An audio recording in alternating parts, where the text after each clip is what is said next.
You know, we all think we know what history is, right? It's the story of the past. It's all in the books. But what if that's not the whole picture? What if it's not even close? So let's dive in and question something we all just kind of take for granted. Who really gets to write our story? So, first things first, we got to wrap our heads around just how exclusive the Club of History Writers actually is. I'm talking about a VIP list so tiny it's pretty much unbelievable. Now, seriously, just think about that for a second. Billions upon billions of people have lived on this planet. They've loved, they've struggled, they've survived. But who actually got to write any of that down? Who was holding the pen? Who shaped the story that you and I learned in school? Okay, look at this number. Just let it sit there for a moment. 0.00001%. What does that even mean? Well, to put it into perspective, that's like one single person out of every 12 million people who have ever lived. It's just mind-boggling. So yeah, that tiny, almost impossible number, that's basically everyone. Every historian, every archivist, every thinker whose work survived and was important enough to shape our entire understanding of the human story. And everyone else?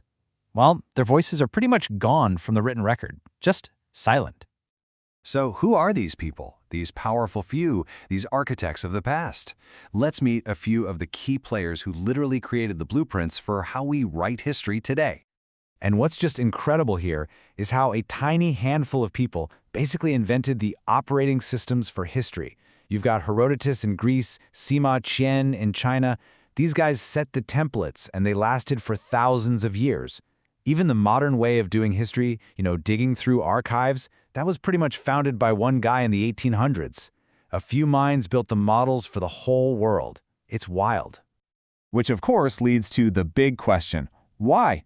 Why is that number so ridiculously small? Was it just a handful of geniuses popping up every few centuries? Nah, not at all. The real answer lies in a series of massive, powerful filters that basically sifted almost everyone else out of the history books.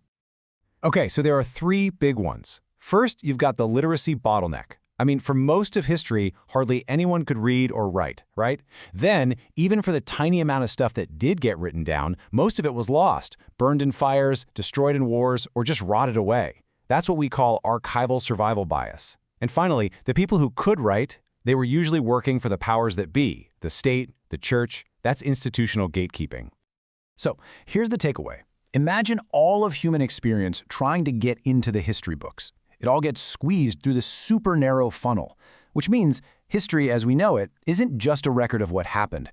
It's a record of who got to say what happened. It's the story told by the lucky few. But here's where it gets really interesting. What if that written story isn't the only story? Okay, this right here is the heart of what we're talking about today. This is where we flip the whole script. Because what if we've been looking for the real story of humanity in completely the wrong place?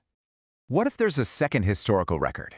A record that can't be burned in a fire, one that doesn't care if you can read or write, one that includes every single one of our ancestors, no exceptions.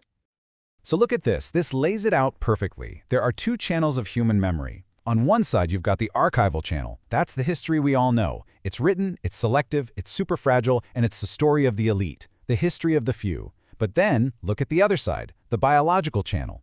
This is the history of the many. It's carried in our bodies, it's everywhere, it's universal, and man is it resilient. And we can call this the embodied archive. Think about that. It's the living, breathing record of everything our ancestors went through. The famines, the migrations, the trauma, it all left a mark, not in ink, but in our very biology. It's passed down through culture, sure, but also through something called epigenetics. Now that's a big word, but just think of it like this. It's like little sticky notes or highlights on your DNA, put there by your ancestors' experiences that can tweak how your genes work today. It's a kind of physical memory, passed down from one generation to the next. So when you look at written history, what do you see? You see the victories of kings and empires. You read about the anxieties of the rich and powerful. You get the official story, the political agendas. It's basically a highlight reel for the winners. But this biological history, that's totally different. It preserves what everyone else actually lived through. The memory of famine, the impact of trauma passed down through families, the coping skills they developed. And above all, it tells the story of the incredible resilience of the vast majority of people, the ones who never got to write a single word but still managed to survive. And look, this isn't just some big, abstract idea. This gets personal. This hidden history isn't just about humanity out there somewhere. It's about you. Let me give you a concrete example. Let's say your ancestors, maybe 200 years ago, lived through a terrible famine. There are no letters about it, no diaries. But your body might remember. That intense experience of starvation could have flipped an epigenetic switch, one of those little sticky notes, that affects how your body stores fat today. So your own body right now is a living, walking historical document. So what we're looking at here is a complete flip of how we think about the past. Written history, that's the story of what the powerful could see and wanted to record.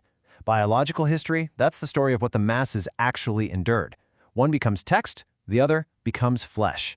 It's the silent story of what your ancestors really went through, written right into who you are today. So, next time you think about history, just remember this. The most profound stories, the ones that really matter, they aren't just sitting on a shelf in a library. They're walking around inside every single one of us. Epigenetics are biology.